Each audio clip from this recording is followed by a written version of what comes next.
Isang babaeng Amerikanong propeta ang nag-angking nagbukas siya ng espiritual na portal sa ibabaw ng White House at mansyon ni Donald Trump sa Florida.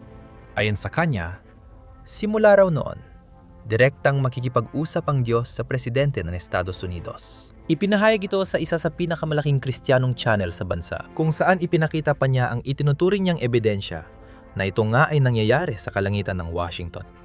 Simula noon, kumalat ang kwentong ito sa buong mundo. Ngunit kaunti lang ang nakakaalam na hindi ito ang unang beses na may nagsabing nakakita ng portal sa ibabaw ng White House. Ang huli ay 4 na taon nang nakalipas. Nung panahong yon, sinabi niya na ang portal ay hindi mula sa Diyos, kundi kay Satanas. Sa video ngayon, ipapakita ko na ang bagong propesya ay maaring bahagi lang ng mas malaking pangyayari sa paligid ng pinakamakapangyarihang gobyerno sa mundo.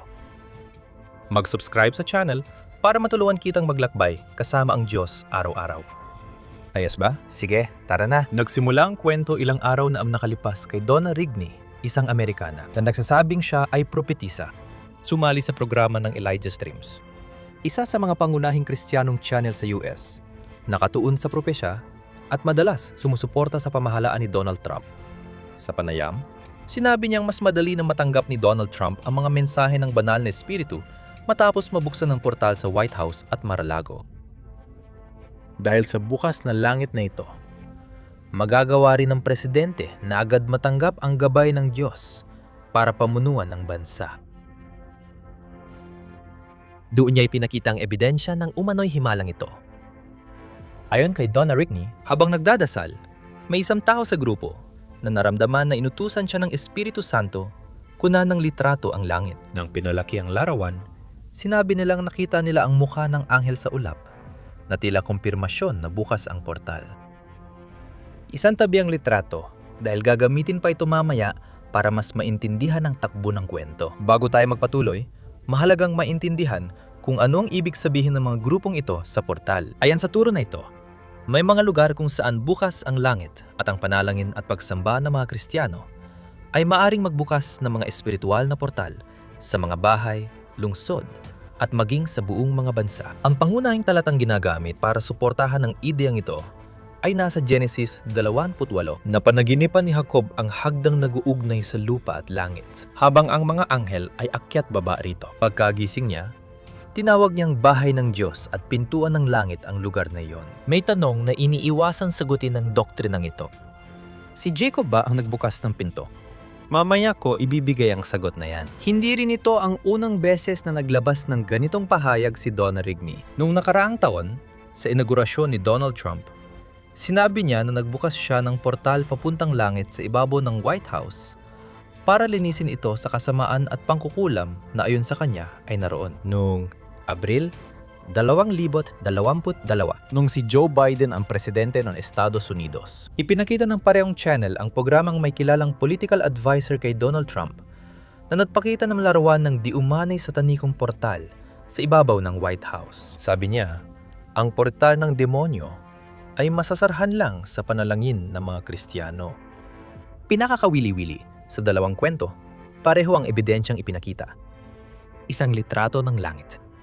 Noong ang presidente ay kalaban sa politika, sinasabi nila na ang portal sa ibabaw ng White House ay sataniko at kailangang isara. Ngayong kaalyado ng presidente, sinasabi nilang makalangit ang portal at dapat buksan. At kailangan kong aminin ang isang bagay sa inyo. Kung titignan lahat ng ito, parang may saysay talaga. Marami ang naniniwalang mga gobyernong kaliwa kahit saan sa mundo, nagsisilbi sa kasamaan habang ang mga gobyerno ng kanan ay nagsisilbi sa Diyos. Madalas niyang ipinagtatanggol ang adikain na salungat sa salita, habang ang isa ay laging binabanggit ang Diyos. Pero sapat na ba ito para matukoy kung sinong nasa panig ng kabutihan at sinong nasa panig ng kasamaan? Sapat na bang sumipi ang isang pinuno sa Biblia para tanggapin agad ang lahat ng ipinopropesya tungkol sa Diyos?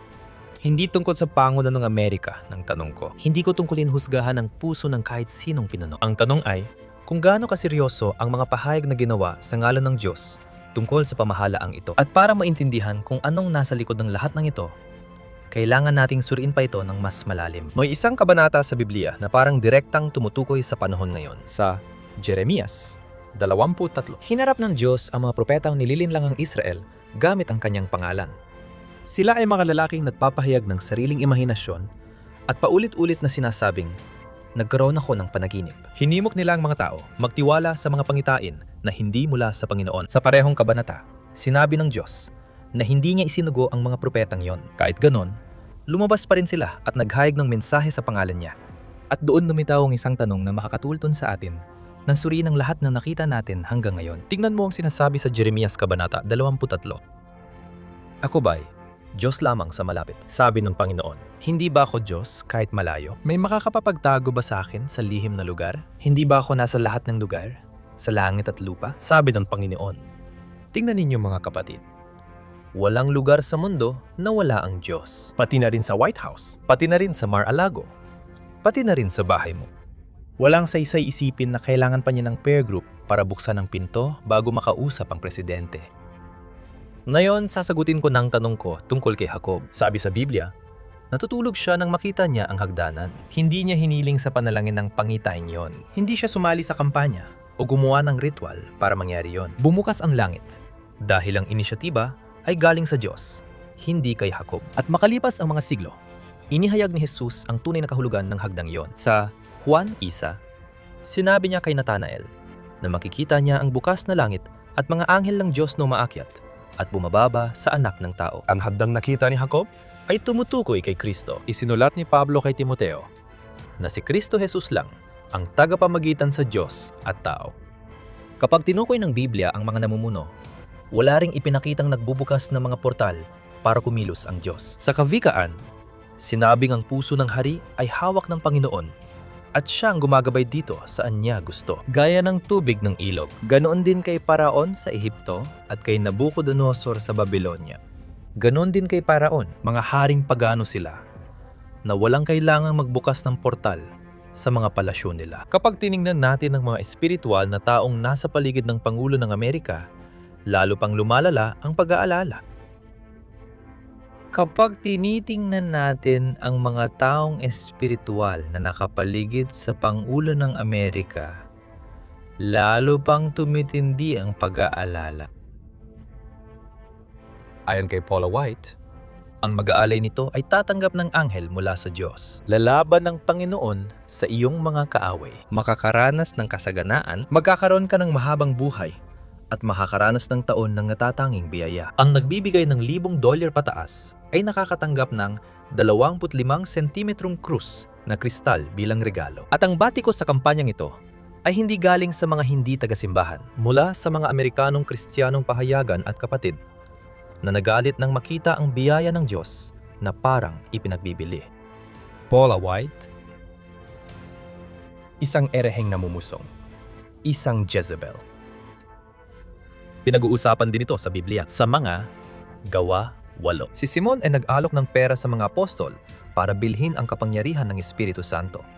Sabi ni Pedro, sana mapahamak ang parang iyon pati siya dahil hindi mabibili ang kaloob ng Diyos. Ang mismong salita ng Diyos ang nagbibigay ng babalang ito. Ngayon, dapat malinaw ang isang bagay. Ayon sa Biblia, dapat ipaddasal ang mga namumuno. Inatasan ni Pablo si Timoteo na ipanalangin ang lahat ng mga namumuno para mamuhay tayo ng tahimik at maka-Diyos. Nagsisimula ang problema kapag ang panalangin ay nagiging portal. Ang personal na pahayag ay nagiging autoridad sa usapin ng pamahalaan.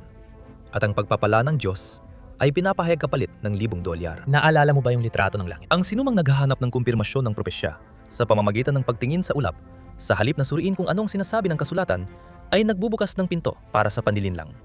Dahil ang mismong Biblia ay nagbababala na si Satanas ay marunong ding magpakita bilang anghel ng liwanag. Nabuksan na ang tanging daan patungo sa Ama nang mamatay si Jesus sa krus at mapunit ang tabing ng templo mula itaas hanggang ibaba. Kaya huwag mong ilagay ang iyong tiwala sa mga propetisa, sa mga sinasabing portal, o kahit sa sinumang politiko, maging kanan man o kaliwa. Buksan ang Biblia, ihambing ang naririnig sa salita ng Diyos, at humingi sa Kanya ng pagkilatis, dahil patuloy na may lilitaw ng mga huwad na propeta. Amen. Ako si Pastor Antonio Jr. Kung nagustuhan mo ang video na ito, ibahagi mo ito sa iyong mga kaibigan, at panoorin mo rin ang iba pang mga video na ilalagay ko dito sa screen para sa iyo. Pagpalain ka ng Diyos.